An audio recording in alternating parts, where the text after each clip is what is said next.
नमस्कार। सद्भावना ज्ञान ज्योति में आपका एक बार फिर से स्वागत है। आज हम पढ़ते हैं व्याकरण के आधार पर शब्द भंडार। व्याकरण के आधार पर शब्द भंडार। व्याकरण के आधार पर शब्द भंडार है वो दो तरह के होते हैं, विकारी शब्द और अविकारी शब्द। पहले देखिए विकारी शब्द। विकारी शब्द वे शब्द जो लिंग, वचन, पुरुष, काल, कारक आदि के आधार पर परिवर्तित हो जाती हैं अथवा जिनमें विकार उत्पन्न हो जाता है उन्हें विकारी शब्द कहते हैं। यानी कि जो विकार उत्पन्न होता है वो लिंग, वचन, पुरुष, काल, कारक आदि के आधार पर होता है और इसलिए उन्हें विकारी शब्द कहा जाता है। इसका उदाहरण देखिए, जैसे कि लड़का, लड़का का लड़की, लड़की जो है वो लिंग के आधार पर परिवर्तित हुआ है, लड़का, लड़के, यह है वचन के आधार पर। तो जो लिंग, वचन, काल, पुरुष आधार के आधार पर परिवर्तित हों उन्हें हम क्या कहते हैं? उन्हें हम विकारी शब्द कहते हैं। ये चार तरह के होते हैं, संज्ञा, सर्वनाम, विशेषण और क्रिया। संज्ञा जैसे कि आप सभी जानते हैं, जो जिससे किसी वस्तु, व्यक्ति या स्थान का बोध हो उसे संज्ञा कहते हैं। सर्वनाम जो संज्ञा के स्थान पर प्रयुक्त होते हैं उन्हें हम क्या कहते हैं? सर्वनाम कहते हैं, जैसे कि मैं, तुम, हम, ये। विशेषण जो संज्ञा और सर्वनाम की विशेषता को बताते हैं उन्हें हम क्या कहते हैं? उन्हें विशेषण कहा जाता है। और क्रिया जिसे किसी कार्य के करने का पता लगे उसे हम क्रिया कहते हैं।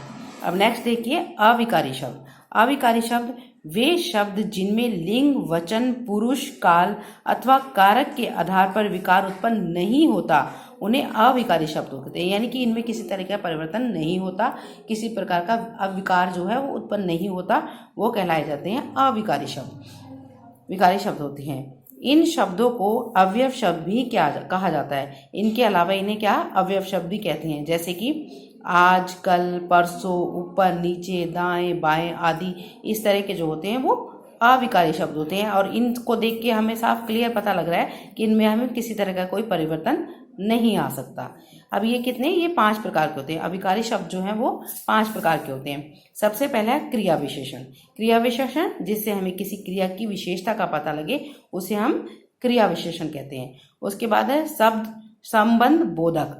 संबंध बोधक जो शब्द संज्ञा या सर्वनाम का शब्द वाक्य के अन्य शब्दों के साथ बताते हैं, यानी कि जिससे संज्ञा और सर्वनाम के संबंध का अन्य शब्दों के साथ पता लगे उसे हम संबंध बोधक कहते हैं। उसके बाद आता है समुच्चय बोधक। समुच्चय बोधक की वाक्य शब्द या वाक्यांश जुड़ते हैं, जिनसे वाक्य और या वाक्यांश शब्द आपस में जुड़ते हैं उन्हें हम समुच्चय बोधक कहते हैं। यानी कि जो आपस में दो वाक्यों को जोड़ के रखता है उसे समुच्चय बोधक शब्द कहते हैं, जैसे कि पर, और, वरना, किंतु, परंतु, इसलिए, बल्कि, ताकि, क्योंकि, अथवा, अन्य, एवं, अन्यथा आदि जो शब्द होते हैं। इस तरह के शब्द जो होते हैं वो समुच्चय बोधक शब्द होते हैं, जो दो वाक्यों को आपस जोड़कर रखते हैं कि मोहन स्कूल नहीं आ सका क्योंकि वह कल बीमार हो गया था।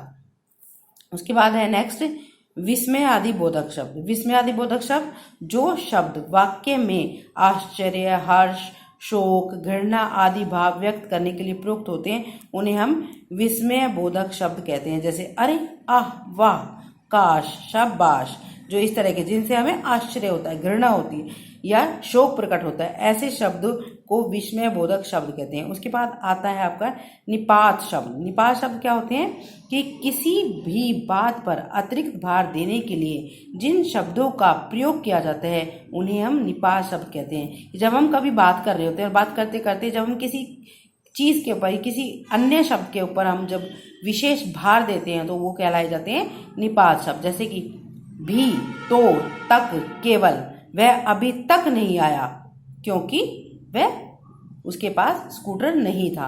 तो जहां पर जिन शब्दों पे अधिक भार दिया जाता है वो कहलाए जाते हैं निपात शब्द।